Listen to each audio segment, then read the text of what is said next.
Ed Byrne, welcome to my podcast. Thank you for having me, Dom. Thank you for letting me drink wine while we do this. It's we're recording this 1 o'clock in the afternoon. So I'm not having I would normally join you for a wine, but Lunchtime wine. I'm not working tonight, so why not? You're not doing a lot to break the Irish stereotype. Well, I'm drinking wine, so at least it gives an air of sophistication to my drinking. Yeah, that's true. So when did you arrive? Day before yesterday. Yeah. I got in, so what day is it today? It's Thursday. I got in Tuesday morning. I had a little bit of a nap, and then I went out for a meal and a drink with my good friend Ben Hurley, a Kiwi comic. And then yesterday was just interviews all morning, and then an episode of 7 Days in the evening. And today so far has been interviews all morning. And this evening I'm left to my own devices. I did have a gig. I was supposed to do a gig this evening, but it was not selling, so they cancelled it. Well, thank you for your honesty. There's no point in pretending anything other than what happened. Yeah. And you're supposed to say like scheduling conflicts or something. They just weren't selling. Yeah, I feel like you're at the you've been doing it long enough now, and you're at that age or stage in life where you don't give a fuck.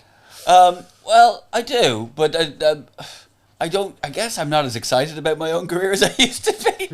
Like, I genuinely think at this point, if somebody said, "Hey, we've decided to give you your own TV show," I'd be like, "Why? Why would you do that? What do you want? Why would you? No, give it to one of the young people." Yeah, but the rest of the shows, it's strange that you can come to a country and one show won't do well, but then a lot of other shows will do particularly well. It's fascinating, and what's also really weird is how you can do. The same show. You can be in the same room and do a week there, and Tuesday, Wednesday is great, and then Thursday's just awful, and then Friday, Saturday is amazing again. You can just have one night in the same room, and just I remember just doing a Monday, Tuesday, Wednesday. I mean that's not a great start. Monday, Tuesday, Wednesday sold out every night at the Norwich Playhouse, 400 seats, and Monday went great. And Tuesday was awful, and Wednesday was great. And it's the same show, the same room, the same town, the same number of people. And weirdly, it's almost like everybody met up beforehand and just said, "Let's be a shit audience tonight, yeah? Yeah, shall we? Should we just not laugh at anything? Yeah, let's do that." It's so odd, and it does really keep you on your toes. It has to be said. What is that anything to do with the comedian on stage, or is it the energy in the room? As the comedian in question, I feel no. Like, I mean, I'm not going to deny there are nights where you are more on it than other nights, and it could just be something you're not even aware of that you said early doors that affects how a show can go. But no, it's just. I mean, you talk to any comedian about it. It's really weird, but in a way quite exciting that you can never tell how an audience are going to be. And you can go to a town and have a great time and then go back to that town on the next tour, and maybe you were there on a Friday night the first time, and then you go back on Tuesday and they're really unresponsive, or another time you go and you're better going midweek, and every time your sample size, as it were, is never big enough to absolutely say with certainty this town you need to play that venue and you need to play it during the week, or you need to play it at the week, or whatever it is, because it just audiences can just really vary. But you've been doing this for so many decades now. I mean, you've definitely done your 10,000 hours and some. You must be able to, when you go on any stage anywhere in the world, you must be comfortable that whatever hole you end up in, you can pull yourself out of it. You've got enough tricks in the bag. Yeah. I remember touring New Zealand a good few years ago. I had a show called Different Class, and I guess it was 2008, and everywhere I went, the show worked. It was a really nice show to do. I really enjoyed doing it. It was incredibly well reviewed and well received by audiences. And then I got to Oamaru, and I did the first 3 jokes from the show, and I got absolutely nothing. And it was the only place, and it's the only time with any show, not just that show, but the only time with any, where I've just gone, right, and just 2 minutes in, just scrunched it up, threw it away, and just did a completely different show than the one I was planning on doing. And I've been doing it 30 years now. So at the time, I've been doing it 20 years, maybe 18 years. It's nice when you have a back catalogue that you can draw from in these situations. But it was the first time that ever happened to me, where the show didn't just not go as well, like it just wasn't working for whatever reason. And I just tore it up and just did a completely different show to the show I'd been doing everywhere else on that tour. And the good people of Oamaru loved the old material. They seemed happy with the old material. They seemed happy with the greatest hits. I'd never been there before. Because it's funny. Then just since I've been here, I did an interview with a DJ in Queenstown. He was at that show, and he couldn't remember. He thought it was Timaru. I said, no, I've never been to Timaru. It was definitely Oamaru, and he had no idea that even happened. Like, he remembered it was maybe a slow start, but he was completely unaware that it was a different show to the one I had done elsewhere. But yeah, I just completely... That show, Different Class, was all about being... never feeling particularly... I didn't grow up middle class or working class. I'm from this in-between thing where I don't really... It was all about class, all about how middle class people do this and working class people do that, and how I've never felt comfortable identifying with either class. You know, we were doing too well to be working class. We weren't doing well enough to be middle class. Like, that was just what it felt like. Yeah. And what summed it up was that in Ireland, that means you didn't own a horse. You know, that's it. You know, like, if you're middle class, your dad's a doctor, your mom's a lawyer, you bit of land, you get a horse. You know, if you're all living in a caravan, you get a horse. Anywhere in between, no horse for you. You know, and what does your dad do for a living? Fixes airplanes. You get a dog. And yeah, I'm glad you're laughing. Yeah. People Oamaru. No, in fact, somebody even said, I heard somebody else go, well, I guess that's funny in Ireland. Like, literally said that. And I'm like, okay, this is not flying. And it was a really weird... It was the first time... It felt like... I'm sorry to the people of Oamaru, but I'm not going back, so fuck you. But it felt like anything I was doing that was with the personal experience of the people in the audience, they weren't gonna go with you. They weren't gonna go, oh, is that what it's like in Ireland? Oh, that's interesting. Oh, that's a funny way you've encapsulated something that happened in your upbringing. They wouldn't. It was like, no, I want something I can relate to. Tell me something about me. Yeah, relate to me, motherfucker. Yeah. So when was your... Because you are a regular here and you've got a massive fan base in New Zealand. I think part of that is... Part of that is definitely like we do appreciate when artists come to New Zealand from a long way away, but that's only going to get your foot in the door. Like, it needs to be a good show beyond that. But when did you first come here? Was it 90s? 87. 87. 97. 97. Oh, that's when you went viral.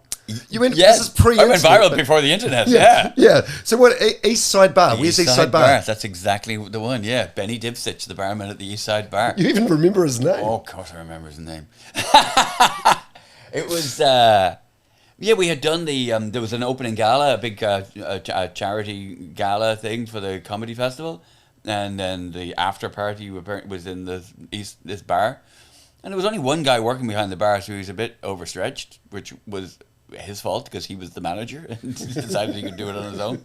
But he was just really rude. He was just incredibly rude. Like, he threatened to punch the guy next to me, John Hegley, who's a performance poet, like, who's, you know, even nerdier than I am.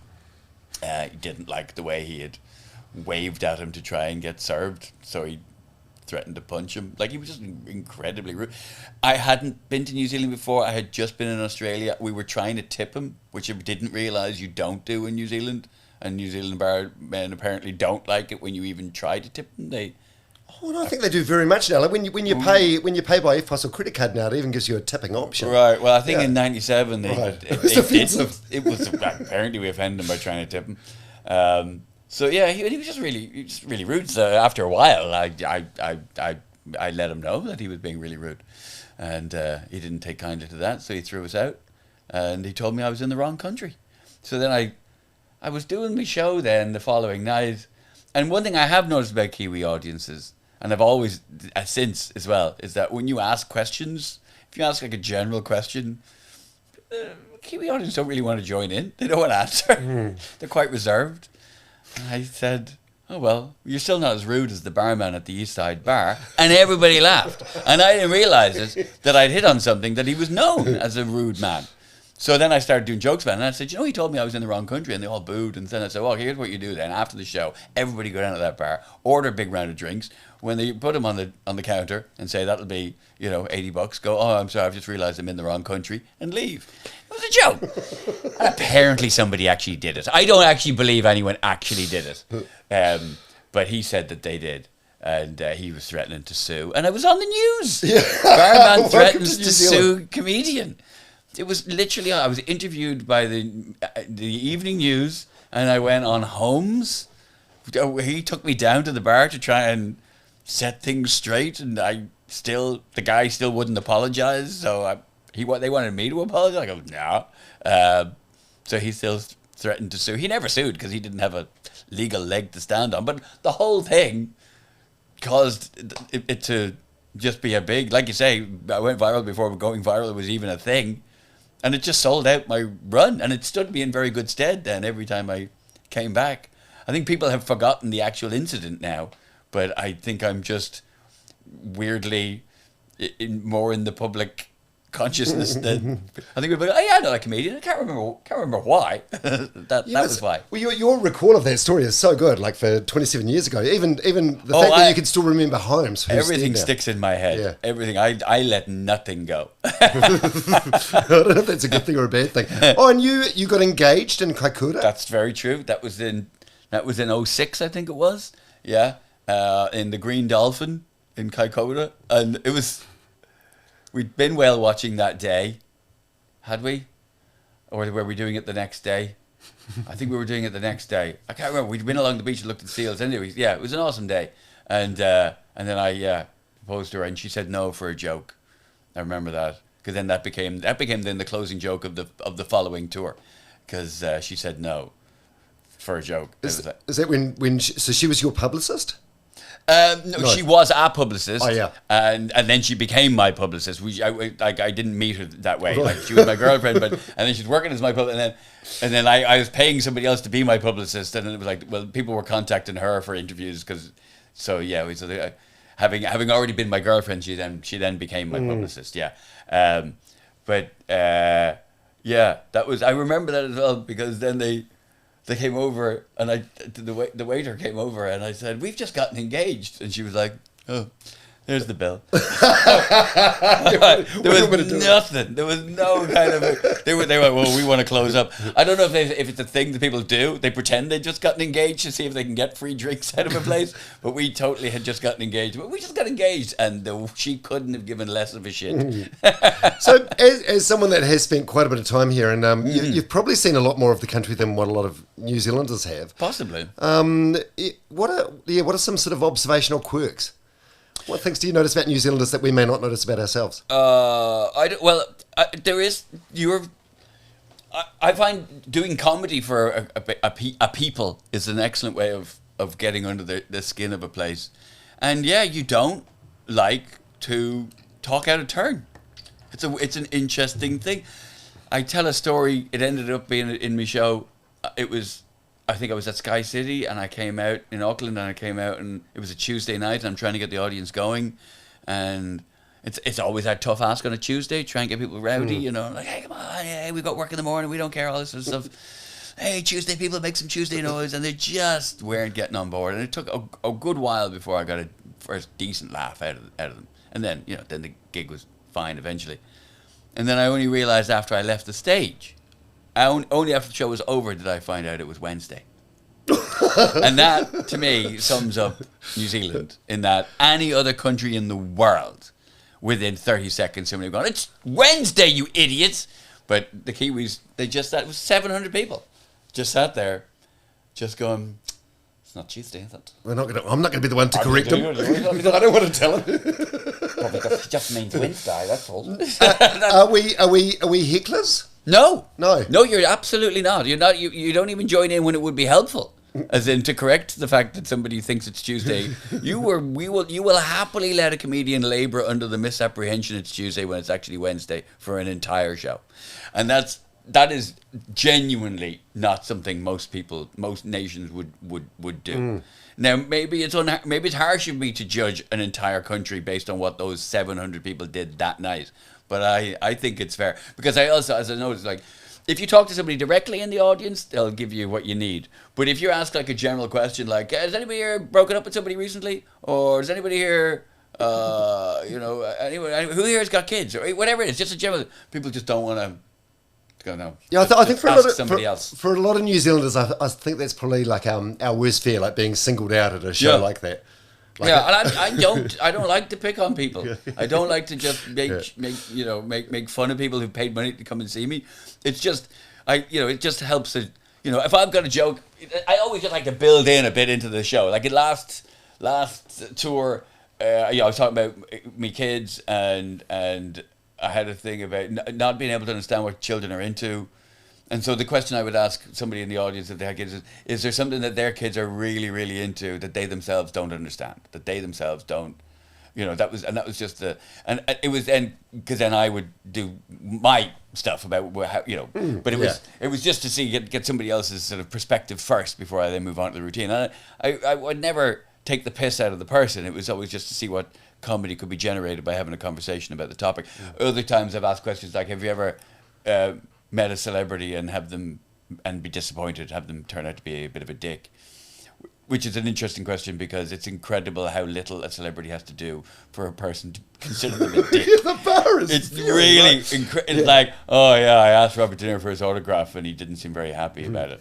Did he give you his autograph? Yeah, but what do you want? Yeah, you want him to adopt you? Like, it takes very little. Oh, that's funny. Do you oh yeah, you mentioned your kids before. Do you still do the thing where you've got the map of the world? Oh, where is Dad? Yeah. At the moment, it's a big map in New Zealand, obviously. How old are the kids now? 12 and 13. Right. Yeah, we just spent a week together, me and my wife, and the kids, just hiking and doing outdoorsy stuff in Scotland, which is a beautiful way to bookend a trip to New Zealand. Go to the Highlands of Scotland first, just to ease yourself in to the landscape. Because it's a very odd thing about this country, the idea that it was once a completely different landscape, and then Scottish people came and went, get the sheep, let's turn this into Scotland. Yeah, pretty much. Oh, you've been to Dunedin, haven't you? Yeah, I have been to Dunedin, and the first time I went to Dunedin, it was so weird, because myself and my wife actually met in Edinburgh, so that's another weird sort of echo, the fact that we got engaged in New Zealand and having met in Edinburgh at the Edinburgh Fringe to then go to Dunedin and have this, which is like this weird Edinburgh-based theme park of a town. Yeah, right? Yeah, it's such an odd thing to do. And you kind of go, because at first you go, what a weird thing for New Zealanders to do. And you go, well, they didn't do it. The Scots did it. What a weird thing for Scottish people to do, to go all the way to the other side of the world and go, let's recreate the town we've just come from. It's the equivalent of like Irish people who move to the States and then just spend their whole time drinking in Irish bars. In Boston, because it's the most Irish place imaginable. Well, I remember going and playing in San Francisco and a bunch of people from my hometown, people who went to my school, people from my town and the towns around like Swords, Balbriggan, and Bray, they were all living in San Francisco and they were all drinking in the same bar, and some of them were all working there, and they were all working as like carpenters and stuff like that, but they were all just hanging out with each other like they did, because you've come a long way to not hang out with even any Americans. Oh my God, that is such a New Zealand thing as well. New Zealanders, as their rite of passage, will do like an OE or a gap year. Yeah. They'll go to London, live in a flat in Hammersmith with 8 other Kiwis. Yeah. And then go and watch 660 play live. Yeah. Yeah. It's like, come home and get a job. Yeah. Where are you going this time that you haven't been previously? Which places? Queenstown will be a first for me. Wonderful. Yeah. I don't think I've been to Invercargill before. I think Dunedin was previously the furthest south I went. I could be, and sincerest apologies to the people of Invercargill if I have been there before. If I was, it was over 20 years ago. I think Queenstown will be a first. Oh, fabulous! Which I hear is beautiful. Unfortunately, I'm literally just there for the night. Right. Like I've got gigs either side of it. Yeah, and do you still enjoy like the travel and the time away from home? It's a long time, this trip. You're here for ages. Yeah, I don't enjoy it as much as I used to. Yeah, I gotta be honest with you. Like when me and Claire, my wife, when we first started coming here, we loved it, and we genuinely considered moving here. We were thinking when we first travelled around here, and when we got engaged and all that kind of stuff, we just thought, you know what? Let's just cash out. Let's go home. Do I'm a Celebrity, get me out of here. Do whatever. Just sell out. Do whatever you can. Make a pile and just go and sort of semi-retire to New Zealand.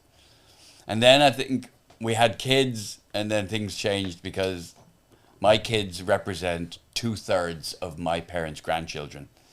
and I felt like taking them to the other side of the world would just have been a bit cruel to my folks. Yeah. So we never did it, but we genuinely considered for some time moving to New Zealand, and it used to be great because it used to be you could just travel around, and so long as the gig covered the travel, it was fine. We had no kids, we had no dependents. It was just we just do it. So you would go to a town like Napier is a perfect example. It's a really nice town. And we do a bit of hiking. The Quirks, I think, is the mountain range that's near it. That we went and did some hiking there. But only about 80 people came to the show. But it didn't really matter because it was a nice hotel. We had a nice meal, all that. So it's you think of it, you view it kind of like a working holiday, and as long as the other gigs still pay your mortgage, it's fine. Now I'm here on my own. Now it's like, I don't get to tuck my kids in tonight. I don't get to see it. Now everything has to pay. You become a lot more militant, and the fun of the travel, a lot of that is sucked out of it. So, like, no offense, Napier, it was a perfectly good time, but people just didn't show up. Like, the last time I was there, it was a Saturday night, and I got 100 people. 100 people on a Saturday night, it's not enough if you can do 700 in Auckland. Then you become really militant about it, and the whole thing of but it's a nice place to go and we'll have a lovely lunch is gone because I'm on my own, and everything has to justify itself from a financial perspective, as it were, Yeah, which does suck some of the fun out of what is supposed to be quite a fun job, but it's just the way you've got to view things changes. Yeah. What does your downtime look like? What do you do? I know I've got a couple of days off. I've got, when I'm in Nelson, I've got the day off before and the day after Nelson. So I'm definitely going to try and do a bit of hiking then. And then I think then there's also another point where I'm on the North Island where I've got like a Monday, Tuesday, Wednesday off that I'm going to try and again maybe do a hike or do something, not just sit in a bar. Your hotel room. Much as I love to sit in bars, much as going and drinking is a great way to experience culture, I am determined to try and do something more than just get drunk and sleep it off the next day. Yeah. Oh, good stuff. Oh, cool. Well, it is wonderful to have you in the country. Okay, let's go. We'll go right back to the early years. First of all, like, why comedy? Are you naturally funny? Were you from a funny family? Yeah. Oh, yeah. From a very... And I always thought my older brother was the funnier one. But he always cites that... like a teacher in his school once told him off and said, "You're not going to... It's all well and good being funny. You're not going to make a living doing it, so pay attention," or something like that. And he said that just stuck with him. I think it's just an excuse because he was just too chicken shit to get on the stage, Stephen. Good camera technique, by the way. Thank you. But yeah, we were always very, it was always sitting around the dinner table, people just talking over each other and stuff like that, and everybody's vying for attention. So yeah, anyway, and I remember from a very young age listening to comedy, watching it on TV, and we had an album. We had a vinyl Billy Connolly album. All right, kids, vinyl, amazing, and it was called The Pick of Billy Connolly. So it was a best of compilation from his previous albums, and like your Oamaru show. Yeah, exactly, and it was great. But I can still see it. I can remember sitting and listening to it, and my dad there dipping a biscuit in his tea and laughing along to this comedy album, and being captivated by it. And I had it off by heart, and I would recite it to other people in a bad Scottish accent, and then there was my brother we had some Not the 9 O'Clock News albums and some Monty Python albums, and I genuinely would put them on, and I would genuinely mime along to them in the same way. I wasn't a completely weird kid. I also would air guitar with a tennis racket and pretend to be in Iron Maiden, or pretend to be Prince, or pretend to be Freddie Mercury in my bedroom. But I also used to pretend to be Rowan Atkinson and Billy Connolly and Mel Smith, and talk along and mime along to comedy albums when I was a kid. I suppose. Did you like put on shows for other family members and steal those jokes and recite them? Did not. I thought, because I wondered if maybe you'd get validation from the laughs. No, there wasn't one. Well, and if anything, because without being too pretentious, I would say I had an advanced interesting comedy. So, but look, by the time I got to university, people reciting Monty Python were already irritating as far as I was concerned. I was reciting Monty Python when I was in high school and getting smacked around the head for it because I was ahead of me time. It's all well and good when you're 18, 19, 20 to be doing Monty Python. But you do that shit when you're 14. That'll get teeth knocked out of your head. What are you talking about? Shut up! Bleeding. What parrot? I don't get it. Yeah, so that was... Yeah, people talk about, doing comedy to avoid being bullied. I got bullied for doing comedy. So what did you... Yeah, because I feel like even if anyone that has like the idea of doing comedy as a career, it's still got to be like a plan B. Like you need a plan A. What did you want to do as a plan A? Gardening, and that was it's actually I'll be honest. One of my greatest regrets is that I didn't go to university and study something that would have been of help to my actual career. I should have done TV production, maybe film production, drama. All of these would have been better bet. But for me, as an 18-year-old in 1990, they weren't proper courses. They weren't fallback position type.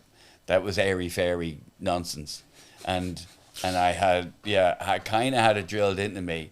And it's one thing I won't do to my kids is this idea that that's not a proper job. Because the fact is, a degree in... I mean, it was always a joke of what do you say to a drama graduate? Can I have some fries? I'll have a Big Mac and fries. Exactly. That's sort of... It's universal. Yeah. But, there's a lot of transferable skills you get from doing something like drama. A lot of people have real jobs where they have to do presentations. If you go into teaching or in business, just having to do presentations for meetings and stuff like that, the kind of skills you learn in drama are actually very useful. Or, you go into, you don't have to be a movie star just because you did drama. You can be... you can be a jobbing actor. You can be somebody who does corporate videos. You can be, and if you do something like film production and stuff like that, you could end up working. And I mean, at the time you didn't know this, but you end up working, producing podcasts, producing, just working in theaters. There's a million of them. Just doing lighting. There's all this sort of stuff. Exactly, you can do, or you can just teach it. It's not. But for me, it was like that's not a proper job. So I did gardening. I did a degree in horticulture. I didn't actually do a degree because I dropped out, but I was enrolled in doing a degree in horticulture because I worked a bit with my uncle as a gardener. I thought this is the thing. I can be self-employed. I can work when I want to work, and then I can pursue another career, and try and get into the arts on my own time if I'm my own boss. And a good way to be my own boss would be to do something like being a gardener. So that was why I did it. And yeah, I didn't. But as I did a TV show then with Jonathan Ross, a panel show, and he introduced me and he said, and before becoming a comedian, he was actually going to be a gardener. Think about it, Ed. If you'd stuck with gardening instead of going into comedy, you might have your own TV show by now. Which is a fair comment. Yeah. How much of it was... Yeah, it's funny you're talking about that. Yeah, you're pouring yourself another wine. Yep. You're the second guest to do that. I had Paul Henry, who around here a few weeks ago for a chat. And just what you were talking about before, about the drama thing, that's how he sort of got his break into TV. He was like into drama and theatre as a kid, and it sort of evolved into a wildly successful TV career here in New Zealand. I was working in the student union. I got into student politics. I wasn't really like political. I was in the running of entertainments and services, and I was the vice president, so I was in charge of the bars and all that kind of carry on. But it's it was you got paid to take a year out from your studies to run the student union. It was the most awesome year of my life. I was 20 years old, and I had an office above a nightclub, basically, and I got paid to live like a student without having to go to college, without having to do classes. So it was awesome. But in the course of that, I was a sort of funny guy, and I was working with this bloke called Chris Stewart, who was an intern, and he started writing down. He was an American guy, and he was friends with a guy back in the States who worked as a comedian professionally, and he started writing down any funny things I used to say in meetings and stuff, and he would present them to me at the end of the month. These are the funny things you've said. You said this in this heads of department meeting. You said this at this financial services meeting. These are funny things. And I'd forgotten them, and I'm reading them and going, that's a funny joke. Like, I'm giggling because and I go, he says, you need to be a comedian. And I went, okay. And I bought a dictaphone and I started, and then there was nowhere, I was living in Glasgow at the time, there were no comedy clubs, for new people. At the time, there had been, and there are again now, but just right then at that window, there was nowhere for somebody new to tread the boards. So I set up a comedy club and emceed it, and just learned how to do it that way. That is crazy. Yeah, there's probably parallels between Ireland and New Zealand. Like there's the classic here on Queen Street. Now there's like TV shows like rip-off panel shows like 7 Days which you've been on, and have you been paying attention, Taskmaster, stuff like that. But there was if you wanted to be a comedian in the late 80s, early 90s, there was really no opportunity whatsoever. So how much of yours was natural talent versus hard work? So naturally quite I'm going to funny. say it must be mainly natural talent because I've never worked hard at anything. I don't know. Like, if you see your Wikipedia page, it's got like a list of all the shows you've done, and it's an exhausting list now. Because I did it for a couple of months just in Scotland, in Glasgow, and then I moved to London, and that was a real eye opener when I moved to London, because suddenly I realised I was not as funny as I thought I was. Because just being on the London circuit was a very competitive place, and I'd written routines that I thought were original and funny, and then I got there and found it was like 3 other people doing the same subject matter much better, and I really had to find a new gear. So it was. I mean, I look back now, and I was 21, and I just up-stumped and moved to London with hardly any money. I got a loan of like 400 quid, and just did it from there. I was on the welfare basically. I didn't know anyone in London. I just moved there, and I do look back and go, I would never have the arrogance or the confidence to do something like that now. But I think at 21, you just do it. You just go, what the hell? So it was quite a bold, quite a cocky move, and then it still took well over a year, and even that was pretty quick. But you've got a waiting list of like 6 months just to get an open spot at the Comedy Store, and then even if that goes well, it's another 6 months before you get a half spot, and then if that goes well, it's still another 6 months before you get 20 minutes and get paid. So it takes doesn't matter how good you are, it's going to take you at least a year and a half to 2 years to make a living. So you were quite good early on. You must have been okay to get that sort of. It did. It hit pretty quickly. Yeah. I was pretty speedy in getting established on the circuit. I was making a living. I think I signed off the dole in about 9 months, and then I was still on housing benefit until about 18 months in, and then I was self-sustaining after that.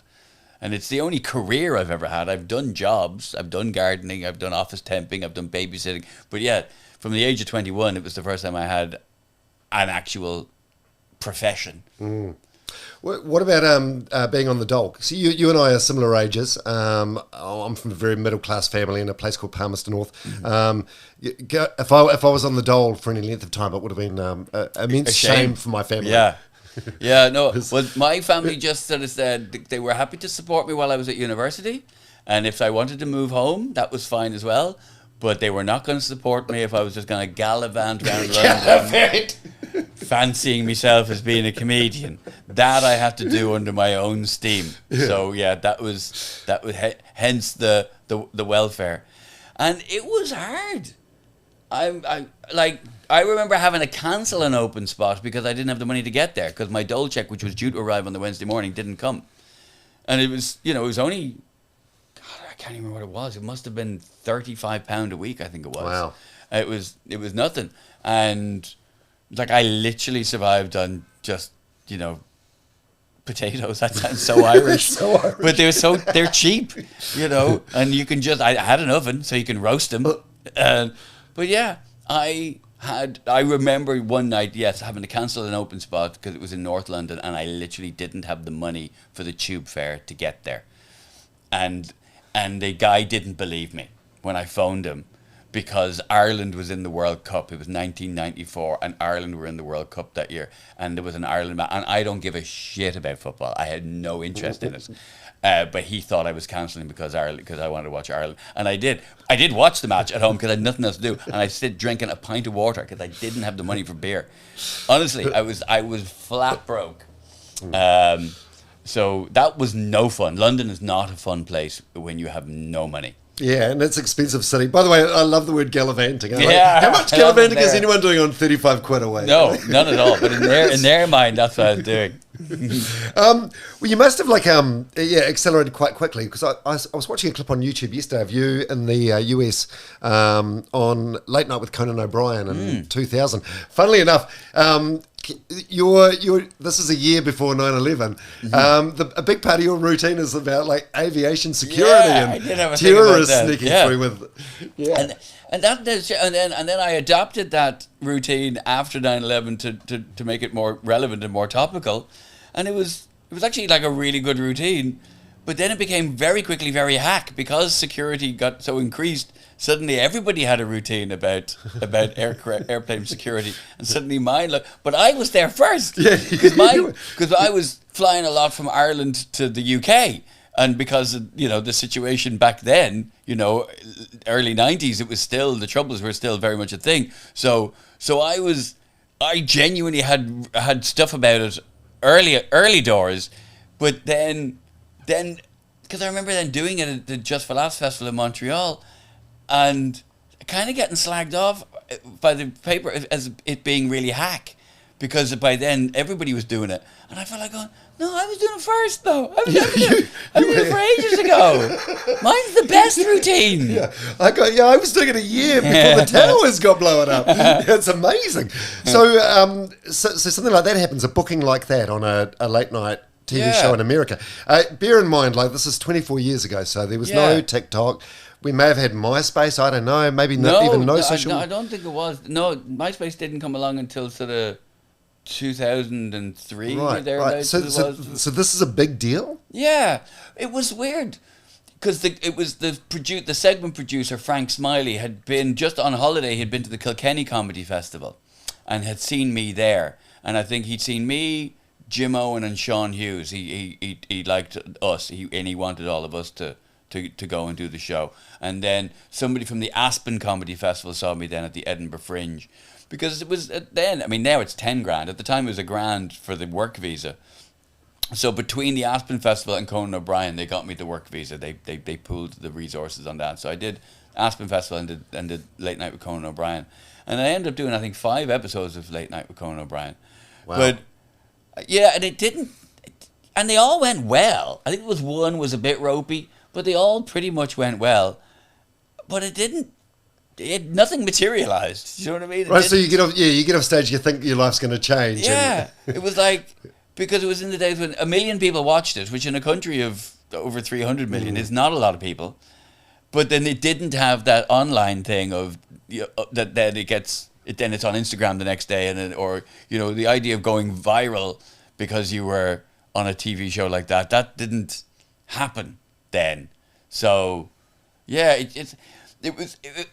I know it sounds ridiculous. It was because if you do a show like that and then you die on your arse and get cut from the show, your career is over because everyone will know. Everyone in the industry will know that happened to you.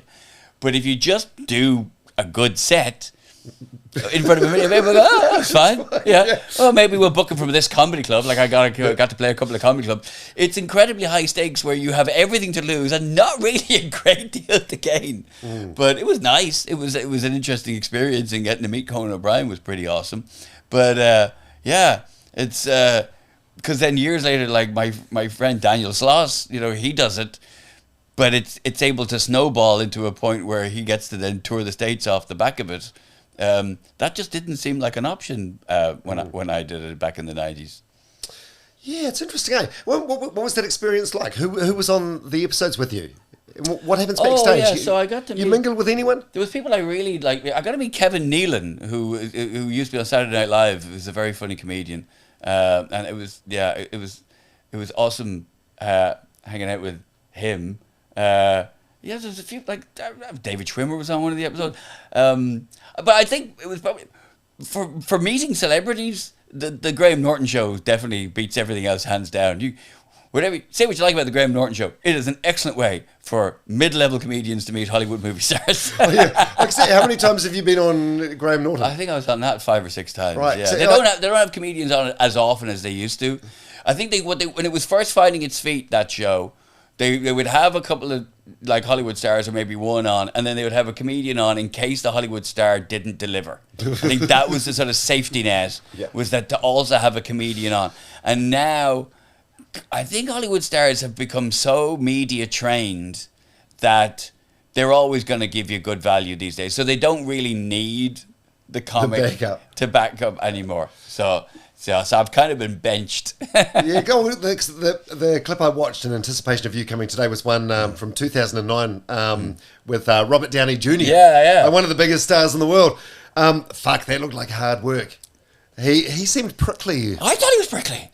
Thank you. Because it's funny, because somebody else I was talking to literally just the other night, she was going, he seemed to really like you. No, you misread that. No. No. I mean, we were chatting beforehand. He seemed all right. He seemed nice enough.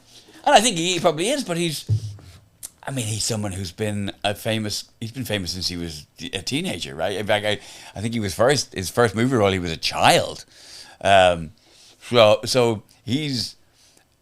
These people are almost not human. I don't mean to dehumanize people, but these people are odd people. And I remember just making a joke with him. We were talking about a brilliant film he was in called Kiss Kiss Bang Bang, and there's a scene in it where he kisses Val Kilmer. Him and Val Kilmer have a kiss, and I knew his wife produced the film because she produces nearly all his films. And I said, "Was that actually in the script that you kiss Val Kilmer, or did your wife?" Did your wife put it in the film because she just wanted to see you kiss Val Kilmer? I thought it was a funny thing to say. He did not think it was a funny thing to say. And he visibly bristled, and he's like, my wife is not a freak. Right? Sorry. Yeah, I don't think it would make you a freak to want to see your husband kiss Val Kilmer. I think that would be a perfectly reasonable thing. I think my wife would, maybe not now, he's a bit aged. But I think back in the day, I think my wife would have gotten off on me and Val Kilmer having a snog in front of her. Well, you seem to win him over on that appearance, though. There's a joke you make about your friend looking up stupid in the dictionary and saying... I'm not the one who had to look up stupid in the dictionary. Yeah. And he seemed to really like that. You seemed to win him over at that point. But he seemed like hard work. Yeah. Or just not willing to give you a courtesy laugh when he could have. But then there was other times on that show.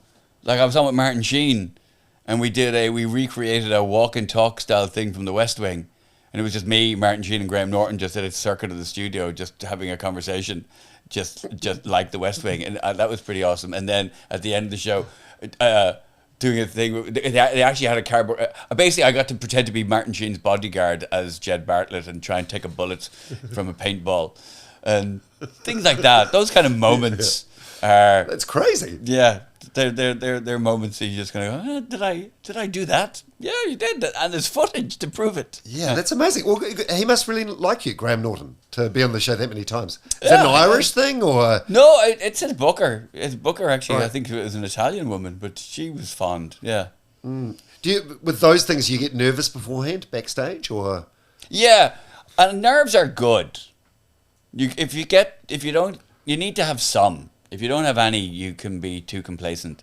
But too many is it can then also be creatively stifling. So it's you need just the right level of butterflies, I think, to deliver. Yeah, just that nervous edge. Other TV appearances. The Chase. You're on The Chase. Yeah, that's twice. So funny. Being in New Zealand, you guys are obsessed with The Chase. Oh my God. Back home, when I do interviews, nobody mentions The Chase. Nobody gives a monkey's. But it's like nearly every interview I do here, it's that you mention The Chase. I'm going to put that on my bingo card now. I have a bingo card at home of phrases people use, terms people use. So this show that I'm touring at the moment, because it's about death, it's about my little brother dying. Cathartic. That's the word people keep bringing up.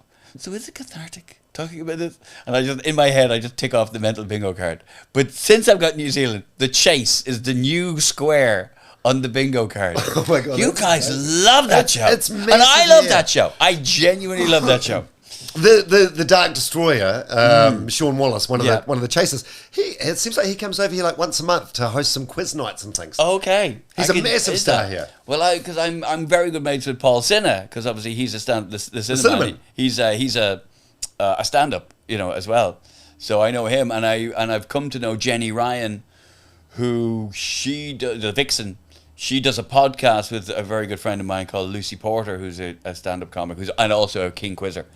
So they do a podcast together called Fingers on Buzzers, and Jenny's actually going out with another guy I know called Tom Tuck, who's a comic. So I know her as well. So and then when I was in Australia, I got to meet some of the Australian chasers, the Smiling Assassin, Maria Legends.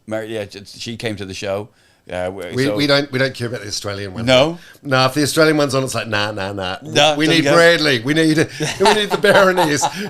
We need the Dark Destroyer. Why isn't there a Kiwi version? Shouldn't there be? I don't think there's anyone smart enough. Oh no! Let me host the Kiwi version of the chase. That would be good. That would be awesome. But you did really well. So it's money for charity, but yeah, you got I raised it for Scottish Mountain Rescue. Yeah. And I actually did it twice. The first time I did it, we did not win. The first time I did it, I went for the high offer, and it was something like 160 grand. It was the most anyone had won to bring back to the table. At the time, it was a record.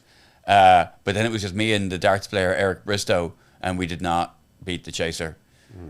Eric Bristow, Lord of mercy on him, now sadly dead. Not a quizzer. Excellent darts player. And he buzzed in on a bloody golf question and then stood there blinking. And I'm you can see it if you watch it back. I'm there next to him. I'm going, just say pass. Just pass. Because I'm insanely competitive, and it still haunts me. One of the questions was which one of the Beatles wrote "Here Comes the Sun," and of course it was George Harrison. And I said Paul McCartney, and I still wake up in a cold sweat and smack myself in the face. Of course that wasn't Paul McCartney, you tool. But the second time I did it, there was four of us, and we all got through, and it was a group effort. Yeah, and we trounced home with the money. So that felt like slaying a dragon. I was delighted with that. How good. To go on that show and not embarrass yourself, I think that's a really cool thing. It's easy to go on that show and look like an idiot. It is. And Nadine Dorries did. When I was there the first time, the woman who went on to be culture secretary, a conservative politician, she went to go for the low offer, and the audience booed her. So she went for the middle offer, because that's what a weather vane she was. That's how swayed by criticism she was. And then she got caught and couldn't even, So, and then went on to prove herself an incredibly poor politician. as poor a politician as she was a quiz show contestant. So these are good memories, eh? What a career. Yeah. What a career. And now you're doing the show which you're in New Zealand for, Tragedy Plus Time, which must be, what are you now, 50, 51? 52. 52. Yeah, it must be immensely satisfying at this age in life and stage in your career to do something so different. Yeah, do you know what? It really is. It's completely different to any show I've done before. And I'm going to admit, I do read reviews. And sometimes I'll read a bad one and I'll go, that's fair enough. And sometimes I'll read a bad one and I'll go, no, that's actually being mean. And so I go, well, that's you. It wasn't for you. Like sometimes you got a bad one. Like the last couple of shows I've done have focused a lot on sort of being a dad and and I get it. If you're a 22-year-old girl who doesn't have kids, you're not really going to want to hear what some middle-aged guy has to say about being a dad, and I get that. But if you're a reviewer, you kind of need to park that and go, it's not for me, but the audience seem to enjoy it. Yeah, 100%. Yeah, but I got a few where it was like 2-star reviews because the person reviewing it was like, because it didn't chime with them. Oamaru syndrome. Yeah, exactly. Yeah, thank you. That's what we'll call it. Yeah. So whereas this show, has been incredibly well received critically, and the feedback from the audience has been nothing like I've ever had in my life. It's just, I feel like an arse saying using so, but it touches people. This show, and sometimes you get people coming along. I was just in Melbourne a few months ago. There was 2 women in the front row. Both of them had lost their brothers in the last year. I didn't know what the show was going to be about. Came along to cheer themselves up, and then it turns out to be a show about me losing my brother. And they just thought it was the best thing they'd ever seen. They wanted a hug afterward. We had a group hug afterwards. That sort of. I had a guy came along, saw the show at the Edinburgh Fringe. Again, didn't know what it was going to be about. He lost his brother to COVID very early on in the pandemic. And he said to me, he was there with his wife, and he said, I actually feel that my wife now understands me better than she did before. Like, watching that show has made my wife understand me better. And his wife just nods at me.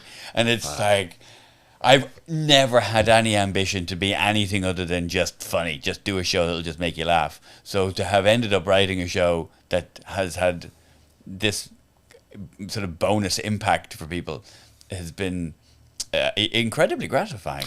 Yeah, well, I mean, it's so powerful. I suppose, like, you have this this talent or ability to articulate things the way that most people don't. So it's, I suppose, anyone that's had a similar sort of experience, they're like, yes, that's exactly how I feel. I just haven't been able to, hit the nail on the head. Well, I guess, all the things I've ever done, it's been like that. Like, even when you do, like, a joke about an argument with your wife or an argument with your girlfriend or something like that, it's kind of a group therapy thing, and that everybody in the audience, both the men and their wives and girlfriends, everyone's like, oh yeah, well, we do this. You know what I mean? It's kind of it is a sort of, sometimes the laugh comes from the fact that we were all getting, we feel we were in agreement. You know what I mean? It's like you're picking on a minute observation about how people behave in relationships, as a for instance, and it's very therapeutic for everyone, because people go, oh, I thought that was just me. I thought I was the only one who felt this way, and so that is sort of mildly therapeutic for everybody, and that's kind of why you're all laughing, because we do that. It's kind of what that comes from. But then when you take a more serious subject like how we deal with death, or how we argue with our siblings, like, you will never have an argument with anyone like you'll have an argument with somebody you grew up with, and I do talk about that, about arguments me and my little brother had, and people just relate to that sort of thing on quite a deep level, and so it has been therapeutic for. And even people come, most people who are coming to the show have not experienced this level of loss. People have lost parents and grandparents, stuff like that. Most people my age don't lose a sibling. You're not. It's not usually part of the plan. And you don't need to have, but people still relate to the whole thing of the competitiveness and sibling rivalry and the volatile relationships we all tend to have with the people who we are essentially closest to. Yeah. So what's the backstory? So your younger brother Paul, he died age 44 on the 12th of February 2022. It was actually it was 11th, but it was I guess the news was only announced on the 12th. Right. So it was liver complications mixed with a bit of COVID. Yeah, he had liver failure. He had been clean and sober for 15 years, and then he got dumped, basically, during the second lockdown. During our second lockdown, he got dumped. And he just, like, a lot of people did turn back to the bottle in that second lockdown. And he just went back to I think he just thought he could get away with it. I think that was the thing. I think what happened with it, so he was a drinker, and then he drank himself into hospital once, and he wasn't in like an inveterate, like or what we would say a depressive alcoholic, I guess. He was just a party guy. He just drank a lot, and he drank himself in the hospital. They said to him, "You can't drink anymore," and he stopped. And then 5 years after that, he got Hodgkin's lymphoma, and they said to him, "It's lucky you gave up the drink, because we can see that your liver has regenerated enough so we can hit you with the heavy-duty chemo." And I think that had a part to play. That, the chemo for the cancer wouldn't have put another hurting on the liver. But the liver is a very powerful regenerative organ. It does recover. And I think part of him, when he went back to the bottle just for that stint after he broke up with that girl, that he just thought, I'll be fine. I can do it for this long, and then the liver will recover. Yeah. But it didn't. And I think that was just it. He was one of these people who just always thought he was going to be okay. Yeah. Well, just like an optimist. Yeah. Yeah. I think he just thought everything was Luck of going the to work Irish. out. Yeah. Luck of the Irish. So and you guys, you guys didn't talk for 12 of his last 16 months. Yeah. What was the It was just a stupid argument. I was just like a nothing. It was but that's just it. But that's always the way, isn't it, with siblings? We just I go into this in great detail in the show of how the argument happened. I was helping him move house, and we just ended up having a stupid argument over the sat nav. It was just a daft argument that escalated. And like always happens with siblings, it stops being about the thing you're arguing about and becomes about every problem you've ever had with the person. And we just went each other in a way that just... But only siblings can. Yeah, exactly. And to me, it was like I can't believe I was doing him a favor and we still ended up having an argument. Yeah. And he was probably like, I can't believe I'm in this much trouble that I have to... And we still had an argument. You know what I mean? That would have been where... It's hard to see it from the other person's perspective. Yeah, and that is one of my it's one of my favorite bits of the whole show. It's the one I find most satisfying to do. And I think it's the one bit of the show that where he's still alive, he would get the biggest kick out of. It's because at the time, I completely thought he was 100% wrong and I was 100% right. And the more I replay the situation in my head, the more I realize my role in it. And in trying to make it funny, I very much play up my role in that argument. And I'm very self-deprecating about what happened that day, and it's something that audiences very much relate to, and I find that one of the most satisfying things to do in the show. But yeah, we didn't speak for that, but we did reconcile, and the reconciliation that we had is something I also share with the audience, and that's one of the highlights of the show as well. Yeah, did the reconciliation happen? Just because he was unwell? It wasn't that it was more because he'd broken up with a girlfriend and stuff like that, and I knew, yes, he'd gotten sick, but it wasn't a case of I didn't think then he was going to die. Okay. I thought he was going to be all right. He hadn't gotten really sick at this point. He'd gotten sick, but it wasn't like we better reconcile before we lose him. It was just we better reconcile because we're brothers and this is stupid now. Yeah, it's funny though, because when you're siblings and you think you've got another 30, 40, whatever years left, not speaking for a year is no big deal. You know you'll patch things up eventually. Yeah, exactly. I think it's probably one of the things. It's like Aucklanders going up the Sky Tower. It's like, no, it'll always be there. I'll do it eventually. Yeah, and then one day it falls over and you go, I never went up it. Yeah, can you remember your last conversation? Was it anything poignant? Yeah, no, I do. I absolutely, and I talk about it in the show. Our last face-to-face conversation was in the hospital canteen, and it was actually very sweet. It was just laughing and joking about movies and music, but we talked about my ADHD, which I hadn't been diagnosed with yet, but it was yet to be. We talked about that, and again, that's all part of the show. But I still remember the last time I saw him in the flesh. It was him I offered to give him a lift home. He was checking out of the hospital to go back to his flat because he was fine, and I wanted to give him a lift home, and he said, "No, it's fine. I'll just get an Uber." And I don't know. I wish he'd at least let me give him a lift home that day. Yeah, but then the sat nav and yeah, who knows what would end up happening. So fuck, it's where are the jokes in the show? Are they just sort of like peppered? Oh mate,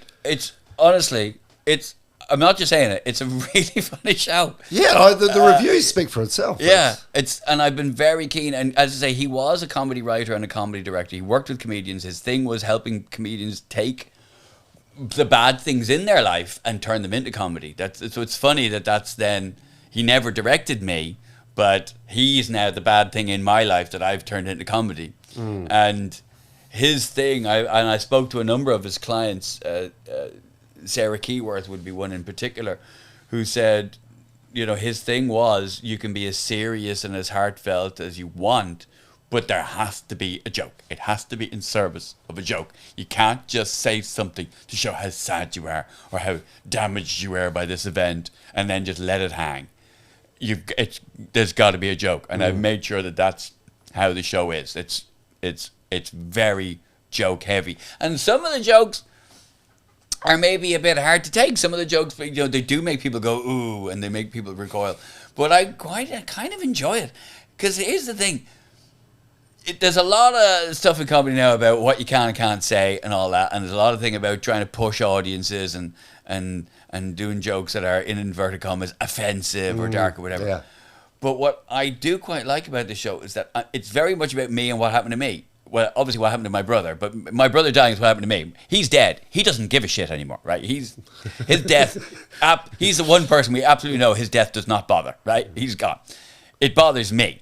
And if I want to make a lighthearted or a dark joke about what happened, then I will. If you're offended by that, that is absolutely your problem. It's not like I'm making a joke about somebody else's disability or somebody else's learning difficulty or somebody else's weight problem or somebody's race or ethnicity. I'm not doing any of that. I'm not touching any of those subjects. I'm talking about something that happened to me. And if you don't like how I am dealing with my shit, that's on you. You know, I think it's absolutely fair enough for people to get offended and for people to feel that comedians have crossed the line in their material when it comes to being about general stuff, be it political, be it personal, whatever it is. I am not someone who thinks comedians should be allowed to say whatever we want with impunity. I think comedians have a responsibility to not foster certain opinions or not foster certain attitudes, shall we say? But when it comes to what I'm doing about this, as far as in my head, you can't touch. I'm untouchable. You can't have a go at me. If you have a problem because actually I lost my brother and I found it offensive that he did the joke. I don't give a shit. I lost my brother and this is how I'm dealing with it. And if you don't like the jokes I'm doing about it, that is absolutely fine with me. As opposed to, other times I may have done jokes where people have gone, well, I didn't like that because, of something that happened to me. That I can understand. That I can, I can get over. But with this, it's I feel almost bulletproof in that you can not like it, but I'm sorry, you don't get to criticize it. You're not going to be... This is how I'm dealing with it. You're not going to be cancelled on this hill. Yeah. Also, I think... I don't know. I'm probably speaking on just on my own behalf here, but when you die, you don't want to be forgotten, do you? And you're keeping his memory alive. Oh yeah, and 100%. And when I first started doing the show, it was very difficult. I was crying every time. Were you? Yeah. And different aspects of the show would grab me on different nights, and I did think early on, I may have made a mistake here because I've got a tour booked in. I've got to do this repeatedly. But then very quickly I found it very therapeutic and I found it really nice. And people were coming to the show who didn't know who Paul was and are going away knowing who he was. And yeah, it's absolutely that. It is keeping his memory alive. And for people who did know him, it's even more gratifying. Like one of the nicest comments I had was, I think, only on the second night of the show. Where, you've got to bear in mind, even though I've been doing comedy a long time, I've never done a show like this.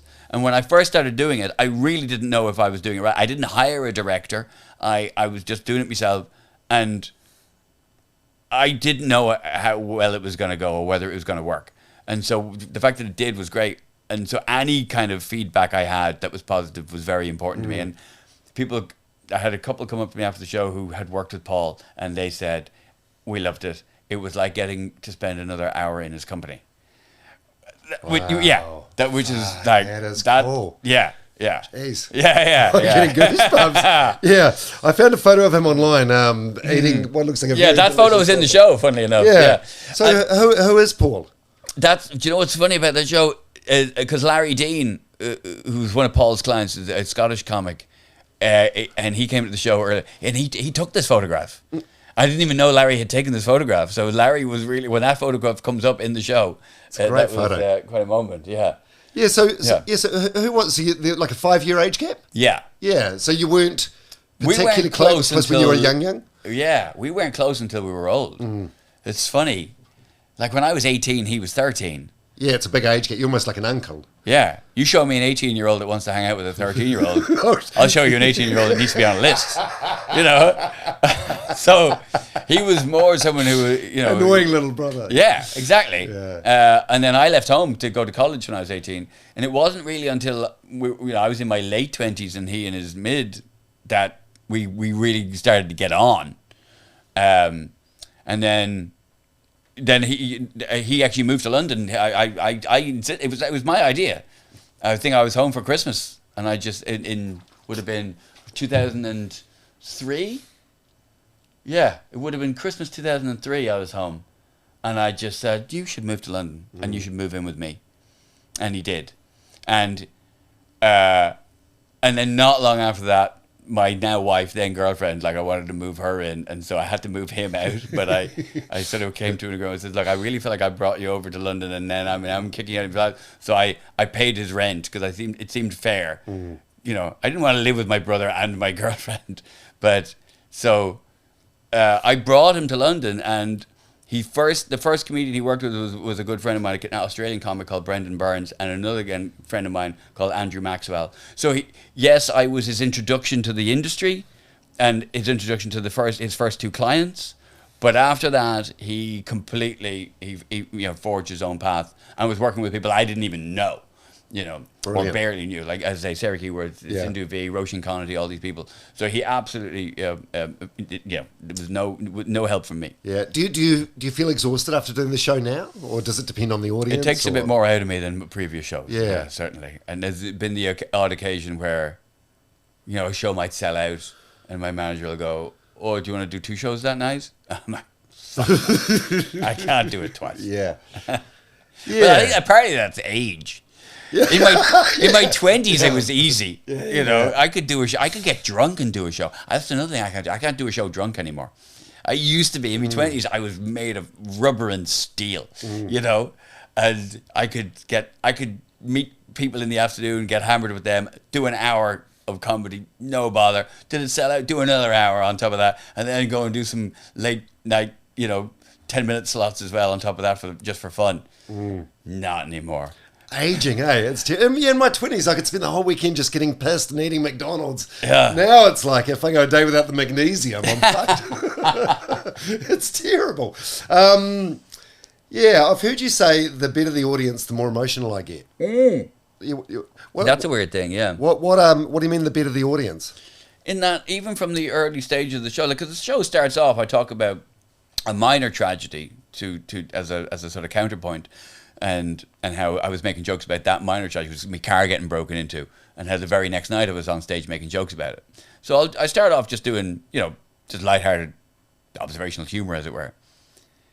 And if people aren't laughing then, the more people are laughing then, the more then when we get into the more serious stuff, the more serious I can let the serious stuff be. The ideal audience laughs a lot at the funny stuff and then, really gets involved with the serious stuff.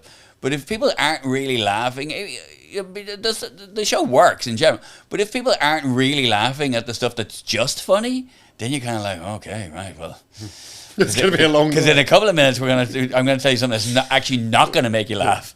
And then it's going to be, shit, if you don't laugh at that bit, that's going to be a full 2 minutes between laughs. That's not, you know what I mean? Like, there's certain laughs that are there to punctuate. I don't like to go too long without a laugh. Doesn't matter how serious the story is, there's got to be a laugh. But if then people don't laugh at this joke here or that joke there, then I find myself cutting the serious stuff down. Right. I find myself making the poignant stuff less poignant because I'm just more aware in my head of how long we've gone without a belly laugh. Oh, okay, so that's something you think about, right? Yeah. Yeah, because I'm a big fan of Dave Chappelle. He sometimes he'll tell a story that's a long time between laughs. Yeah. And yes, I don't have that confidence. Right. It's as simple as that. Yeah. I don't have that confidence to go that long. And I'm not Dave Chappelle. It's as simple as that. Dave Chappelle enjoys a hero worship from his audience that I cannot count on. Dave Chappelle, he can go 5 minutes and just be talking from the heart and then have a punchline eventually. I don't feel I can do that. Yeah. So I'm just more aware that if I do a joke and it only gets a bit of a titter, where I'm normally expecting a decent laugh, then I get inside my head and go, okay, I'm gonna have to shorten this next story now to get to the next laugh. Oh, so you're editing quicker. on the go. Yeah.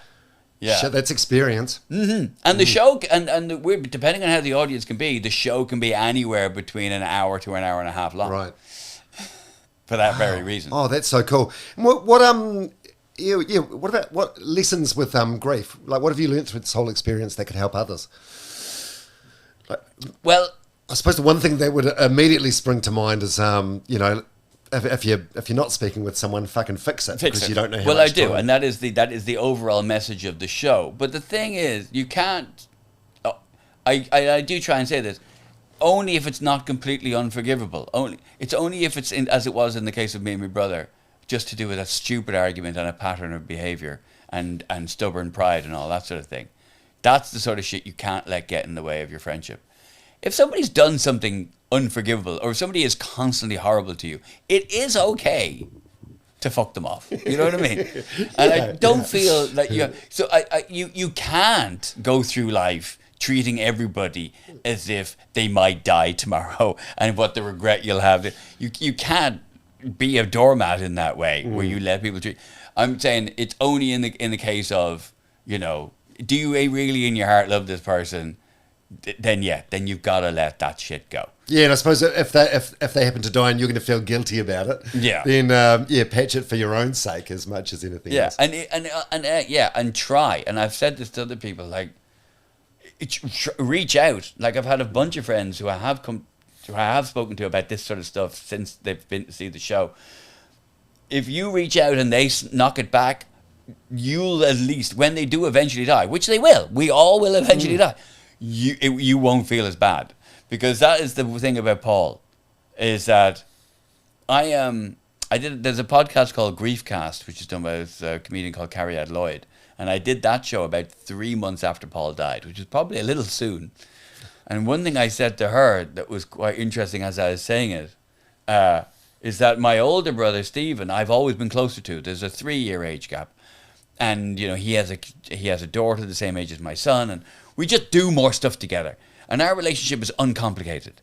And were he to die, I'm closer to him. But were he to die, I would just be sad.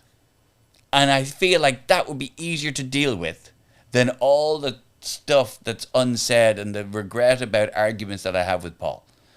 Like guilt. Is it guilt you're carrying to a degree? Not even so much guilt, but just sort of missing the relationship that we never even had. Wishing we'd had a better friendship and a better relationship. Missing the friendship we did have, but kind of wishing we could have improved it. So there's a lot of regret that goes along with it. Whereas if Stephen were to die tomorrow, it would just be, I would just miss him. But there wouldn't be any complication with it. So what's weird is that the more complicated a relationship you have with somebody, the worse you'll feel when they die. It's a really weird thing. If you just love somebody and just miss them, I genuinely think that's easier to deal with. Just because it's less complicated. Yeah. Yeah. Have you always been good at like talking about difficult stuff like this and expressing your feelings in a deep and vulnerable way, just beyond the surface level of a laugh? Not in comedy, I don't think. In comedy, I've always just gone for the easier laugh or I'm not saying the low hanging fruit, but it's never been, as I say, an ambition or an aspiration to tackle these kinds of difficult subjects. Sometimes I'll have an idea, I'll have a notion of something I want to talk about, I'll have an opinion, could be political, that I want to express, and trying to find a way to make that funny is tricky. But no, I've never really, through comedy, dealt with something as weighty as this before. What about in your actual life? Are you quite? What are Irishmen like? No, are you quite good at? I don't think there's a general a generalization about Irish people that really applies. But I think I'm pretty good at talking about stuff, and I'm maybe Scott, I'm not as good a listener as I like to think. Oh no, it's a conversation I have with a lot of the guests on the podcast, because I think like New Zealand guys, we're notoriously bad. Like we're so good at bottling things up, or not even troubling our loved ones with serious stuff that's going on with our lives. No, I think I am. I think I'm too open sometimes. Yeah, I think. Your wife's like, God, I wish he wasn't so vulnerable all the time. I remember before I met my wife, I was going out with a girl, and it was not a great relationship. It was terrible. But I remember doing a play with this guy who I didn't even know that well. I knew him, but we were doing a play together, and we hadn't seen each other a long time. And he says, "So what are you up to? What's your girlfriend like?" And I described my situation, and I feel like I just unloaded on this guy who I hadn't seen in a long time. And his take after everything I said was, "Why are you still going out with her then?" Like that was, shit. Yeah, maybe you're right there. And I didn't realize just how much I'd come out with until I came out with it.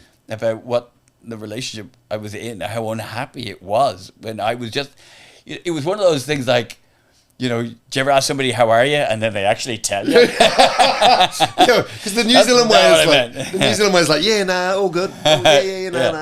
Yeah, I think I am guilty of somebody who did not want to know how I actually am. And I would then tell them how I actually am. Well, I think that's a really good thing, a real powerful thing to be guilty of. And your mental health, it's mostly been good? Yeah. By and large, I think so. I think raking over the coals of the darkest moment in my life 5 nights a week of all year has probably not been very helpful. I think this is the longest I've gone without doing the show since I first wrote it. I haven't done it in over a week now because I took a holiday and it's actually been nice to park it for a bit. Yeah, so do you think you'll do the cycle of this show and then that's it, it's done, buried away in a box? Yeah, once I record it and then once I finish, I think I've got gigs up till April of next year, and then there may be some European dates after that. But certainly by the summer of next year, I'll be done with this show. Yeah. Oh, what a tribute to your brother. No backlash or reservations from anyone in the family? No. The family have been good, and the family have been very understanding, and the family, get it. This is how we deal with it. This is how we deal with it. The Byrnes. This is what we do. This is absolutely the way it's done. Oh, and does James Corden get a mention in this show? He does in this one, yeah. Well, have you got beef with James Corden? I don't have beef. No, I actually don't. Well, one of the themes of the show is you might be right, but you might be wrong. That's a theme that runs through the show. And I talk about conspiracy theorists, and I talk about arguing with siblings and stuff like that. Is that and no one ever wants to admit they're wrong. But you might be right, but you might be wrong. And one example of that is, I met James Corden once. I thought he was a nice guy. I'm clearly wrong. Well, is he not a nice guy? Or? Apparently not. Like, I did that joke in High Wycombe, and everyone laughed. It turns out that's where he's from. Wow. So that says everything you need to know. No, I don't actually, and I talk about this on stage, I don't actually have a problem with James Corden, but it's what he represents. I mean, he's one of those people who... I try not to look at what other people are doing, but I sometimes can't help it. And the fact is, James Corden enjoys a level of privilege I would quite like that goes along with a level of fame I am not prepared to work for. Yeah. That is my problem with James Corden. And I go into greater detail on that. Yeah, and it's to a hilarious a degree in the show. Yeah, so he must be about the same age as you. As he sort of I guess so, yeah. Who else were you contemporaries? Were you? Well, he was never a contemporary. Right. He was one of those people who would have, because he was never a stand-up. So when I was starting out, I mean, I'm trying to think. The people who I was starting out with who went on to be big, Julian Barrett of the Mighty Boosh. He would have been somebody who would have been on my sort of open mic scene. I think of all the people who that would be an example of, and the other guy who I used to see a lot when I was starting out was a guy called Tony Roach, who doesn't perform anymore, but he's now he's one of the writers on Succession and The Thick of It and Veep and all that kind of stuff. So he's very successful now. But yeah, that would be my sort of open mic contemporaries. They would have been the two that really went on, and then sort of just before or after me. Like Ross Noble, we shared a flat together. He's Oh yeah, he was a big deal here in New Zealand. yeah. Well, he's a massive deal in Australia. He lives in Right. Australia. Yeah. And he does well in the UK. Yeah, he used to come here all the time. Around about the same time as another Irish guy called Downey Boy, who was massive here. A Scottish guy, Danny Boy. Oh, he's Scottish. good. Yeah. Danny Boy, who I went to college with his brother, Billy. That's absolutely true. We weren't in the same class. We were in the same year together. I used to know his brother quite well from university. Yeah. But yeah, he's still doing all right, isn't he? Yeah, I always felt like he was too handsome to be a really good comedian. He's too good looking. I think you need a level of not a criticism you're leveling at me. I see. you need a level of uniqueness. I don't know. Hey, this has been bloody great. That's been a lot of fun. I know you're jet lagged and you're pissed off because you lost your headphones on the plane. On Emirates. I'll name names. Yeah, you made me fill out the online form. You wouldn't let me back on the plane to just get them myself. You made me fill out a form there at the airport, and they're not in your system. They're not in your system. We'll tell the cleaner not to steal them then. How far off the plane were you when you realised your error? And I was 5 minutes from the plane. Right. I turned around, but I tried to go back. I couldn't go back, and I instantly went to a desk and went, I've just left my headphones on the plane, and they're like, yeah. Nothing we can do. You need to fill out a form, which I did. And that form has been filed absolutely nowhere. No human being has had any interaction with that data. That has just gone into some automatic filing system designed to just keep you at bay. That's all that's happened to it. How many pairs of Stenhouses do the cleaners need? Like, realistically, it must happen every flight. It happens to me all the time. It's my own fault. I remember losing a PlayStation Portable on an Aer Lingus flight, and straight away, again, still at the airport, and picking up a courtesy phone, like those are the days, and going, and I've just realised, and them going, no, we haven't found it. No, well, I know exactly where it was. It's in the pocket. This is the seat number. I've got my boarding card. No, it's not there. Oh, really?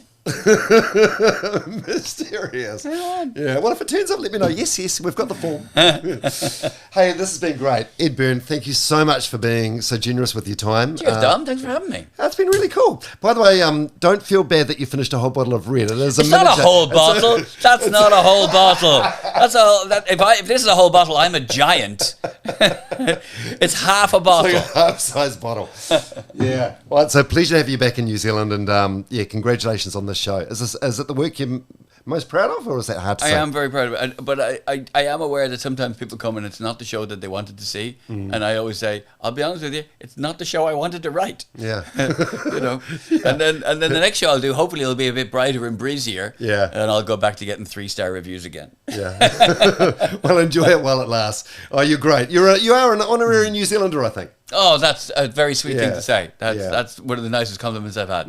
Actually, honorary New Zealander, 4 stars. Do you want to sign off the podcast with your honorary New Zealand phrase? What is it about? Something about the menu. It's quite an extensive menu. Actually, I heard you say in an interview, Ben Hurley hassles you for sounding like John Key. There was one night where I just really felt like I'd got it. I got the New Zealand accent, and it was like fingernails on the blackboard every time I did it. Stop it! You sound like John Key. It kind of does. He's one of our great prime ministers. Hey, thank you so much, mate. Really appreciate it. Cheers, man. Ed Byrne.